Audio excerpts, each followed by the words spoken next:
Enquanto Mônica tomava um conhaque no outro lado da cidade, como eles disseram.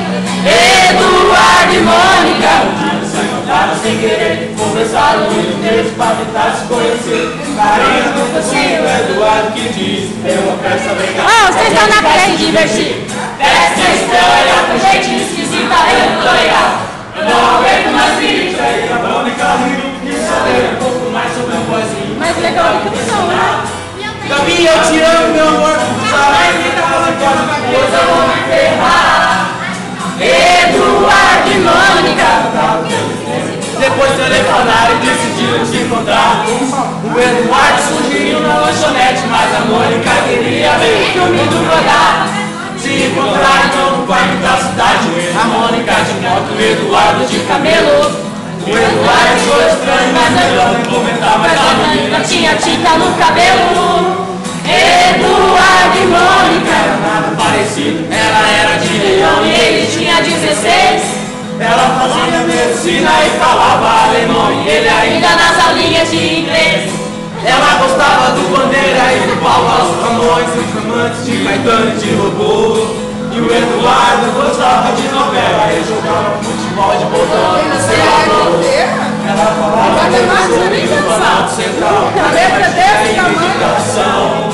E o Eduardo ainda estava no esquema, escola, cinema, ia ver televisão. E mesmo tudo diferente, veio de repente uma vontade de viver. Os dois se encontraram todo dia, a vontade de si, um dia de ser. Eduardo e Mônica. Vai, gente! A Mônica brincava com o Eduardo, coisas sobre o céu, a terra, a água e o mar. Ele aprendeu a beber, deixou o cabelo crescer e decidiu trabalhar. Decidiu trabalhar, tá?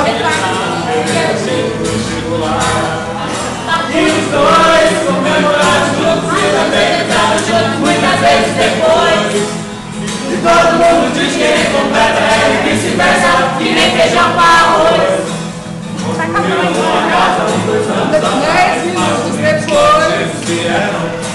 Trabalharam em grana, seguraram legal a barra mais pesada que tiveram.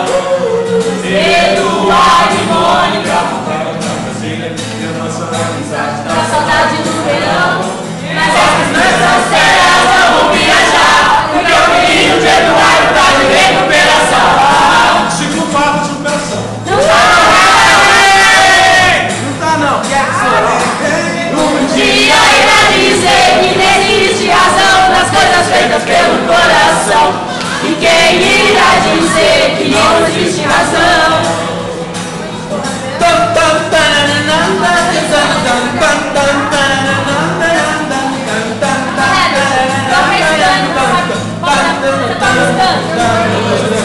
Vamos fugir, você sabe? Nem ali, eu cantando 5 vezes. Eu só sei música de 25 anos pra trás. Então vai.